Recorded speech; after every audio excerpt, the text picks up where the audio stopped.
નમસ્કાર મિત્રો, અમારા નવા વિડીયોમાં આપ સૌનું હાર્દિક સ્વાગત છે। આજે આપણે વાત કરીશું જ્ઞાનછંદ। સ્મિતા, જો તો પેલો પાર બારણીવાળો નીકળ્યો લાગે છે, તેને બોલાવો, મારે તેનું કામ છે। હવે તમે પણ શું ઘરમાં છે એટલા વાસણ વાપરતા નથી? છોકરાઓ વિદેશ અને છોકરીઓ પરણી સાસરે જતી રહી, વધ્યા નવરા તમે અને હું। તમારે જૂના કપડાં સામે વાસણ લઈ કરવું છે શું હવે? મેં ભીની આંખે કીધું।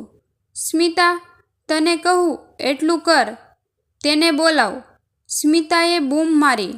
પાલા બારણીવાળાને ઘરમાં બોલાવ્યો। એ ભાઈ ઘરમાં આવ્યા।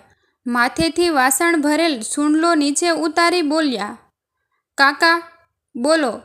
ભીની આંખે હસી મેં કીધું, બેટા, ભીની અને તરછોડાયેલ લાગણીઓના બદલામાં વાસણ આપો છો?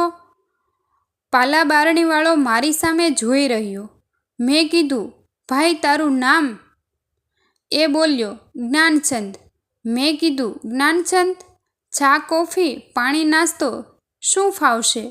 જ્ઞાનચંદ ભીની આંખે બોલ્યો, સાહેબ, ગરીબ વ્યક્તિને પસંદગી જેવું ન હોય, એ તો લાગણી જુએ ત્યાં ભીનો થઈ જાય। મારા જીવનમાં એક વ્યક્તિ તમે પહેલાં નીકળ્યા કે સામેથી પૂછ્યું, ગરમી છે, ઠંડુ પાણી આપશો તો આભાર। મેં સ્મિતાને લીંબુ પાણી બનાવવા કીધું। જ્ઞાનચંદ બોલ્યો, કાકા બોલો, તમારી શું સેવા કરું? બેટા, લાગણીઓનો વેપાર કરે છે, આ ધંધો છોડી જૂની લાગણીઓ સામે નવી લાગણીઓ આપવાનું ચાલુ કર, ધંધો સારો ચાલશે। અરે કાકા, તમે પણ મજાકિયા લાગો છો। લ્યો ત્યારે જૂના કપડાં બતાવો એટલે વાસણ બતાવું। જ્ઞાનચંદ બોલ્યો। હું ઊભો થયો, રૂમમાં ગયો। થોડીવાર પછી બેગ સાથે બહાર આવ્યો અને બેગમાંથી મારા જૂના પણ નવા જ કપડાં એની સામે મૂકી કીધું, લે બેટા, તારા માટે છે। હવે હું આ કપડાં પહેરવાનો નથી। નિવૃત્ત વ્યક્તિઓને આ કપડાંનું શું કામ? હવે તો લેંઘો ઝભ્ભો મારો પોશાક થઈ ગયો છે। જ્ઞાનચંદ બોલ્યો, સાહેબ, તમારા કપડાં ખૂબ કિંમતી છે, તેને લાયક મારી પાસે કોઈ વાસણ નથી। અરે બેટા, મારે થોડા વાસણ જોઈએ છે। વાસણ તો જરૂરી રાખી બીજા બધા માળીએ ચઢાવી દીધા। હવે ક્યાં કોઈ પાસે ઘરે આવવાનો કે બોલાવવાનો સમય છે? બહુ ઈચ્છા થાય તો સીધા હોટલનું સરનામું આપી જમાડી હાથ જોડી વિદાય કરે છે। તને નથી લાગતું ધીરે ધીરે લોકો લાગણી વગરના થતા જાય છે? સ્મિતા લીંબુ પાણી લઈ આવી। તેને અમારી વાતોમાં મજા આવી એટલે એ સોફા ઉપર બેઠી અમારી વાતો ધ્યાનથી સાંભળવા લાગી। હવે જ્ઞાનચંદ થોડો આરામથી બેઠો અને બોલ્યો, કાકા, કપડાથી ઓળખે છે દુનિયા ને પૈસાથી તોલાતું માણસપણું। લાગણી રડતી રહી બજારમાં અને જૂઠું હાસ્ય લાખોમાં વેચાણું। પ્રેમ કે લાગણી આપવાનો શોખ ના રાખશો કાકા, આમાં શ્વાસ આવતો નથી અને જીવ જતો નથી। લાગણીઓની કિંમત એ જ કરી શકે જેણે કોઈને લાગણી આપી હોય। ના હકના વેવલા થવું નહીં, મફતમાં મળતી સલાહ કે પ્રયત્ન વગર મળતો પ્રેમ। સિદ્ધિ કે ધન દોલતની કિંમત સંસારને હોતી નથી। જ્ઞાનચંદ હસીને બોલ્યો, કાકા, તમે લાગણીની વાતો કરી રહ્યા છો। એક સમયે સ્ટેશને મૂકવા જતાંય ભીની થતી આંખો હવે સ્મશાનમાં પણ કોરી જ હોય છે। મેં સ્મિતા સામે જોયું, તેની આંખો ભીની હતી। જો કે મારી પણ એ જ દશા હતી। મેં કીધું, જ્ઞાનચંદ, તારામાં નામ તેવા ગુણ છે। કાકા, અંતમાં એટલું કહું, જેટલું જીવન ઈશ્વરે જે પરિસ્થિતિમાં આપ્યું છે એ આનંદથી જીવી લેવું। દરેક વ્યક્તિની ઈચ્છા પ્રમાણે જીવન નથી મળતું, એટલે જ દરેક વ્યક્તિએ પોતાની લડાઈ જાતે જ લડવાની આદત પાડવી પડે છે। કોઈનો હાથ અને સાથ કેટલો સમય?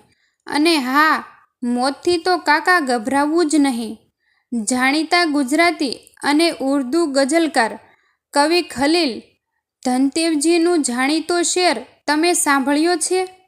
ખલીલ: આ મહેફિલોમાં કાલ હું આવું કે ના આવું, ફરક શું પડશે કોઈના અહીં હોવા ના હોવાથી? હું ખલીલ આજે માર્યો છું એ પ્રથમ ઘટના નથી. જિંદગીભર હપ્તે હપ્તે રોજ ચૂકવાયો હતો. જિંદગી તારાથી હું થાક્યો નથી. જો તું થાકી જાય તો કહેજે મને. કહી દો મોતને કે ધાકમાં લેવાનું રહેવા દે. હું એનાથી અઘરી જિંદગી જીવી ગયો છું. મેં કીધું, વાહ દોસ્ત વાહ, તે તો જીવન જીવવા માટે અમને ટોનિક આપી દીધું. જે ટોનિક મને કોઈ આશ્રમ કે કોઈ સાધુ સંત પાસેથી ન મળ્યું, એ તારી પાસેથી મળ્યું.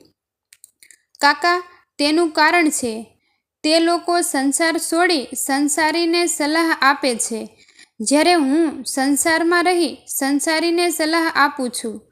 હું સંસારીઓની તકલીફ સમજું છું. સલામત જગ્યાએ બેસી યુદ્ધ માટે માર્ગદર્શન આપવું અને રણ મેદાન વચ્ચે ઊભા રહી યુદ્ધ માટે માર્ગદર્શન આપવામાં આભ જમીનનો ફેર હોય છે. વાત તો તારી સાચી છે જ્ઞાનચંદ. જેમને પરિવાર જ નથી તેને પરિવારની જરૂરિયાત અને આખર તારીખ કે મોંઘવારી સાથે શું મતલબ હોય? જ્ઞાનચંદે લીંબુ પાણી પીધું પછી બોલ્યો, કાકા, આ મતલબી સ્વાર્થી દુનિયામાં કોઈ પ્રેમથી બેસાડી પાણી પીવડાવે તો તેનો પણ આભાર માનવું ભૂલાય નહીં. તે હાથ જોડી બોલ્યો, તમારા બંનેનો ખૂબ આભાર. તમે મારી લાગણીઓને પણ જાગૃત કરી વાચા આપી, મને સાંભળ્યો, એ બદલ પણ તમારો આભાર.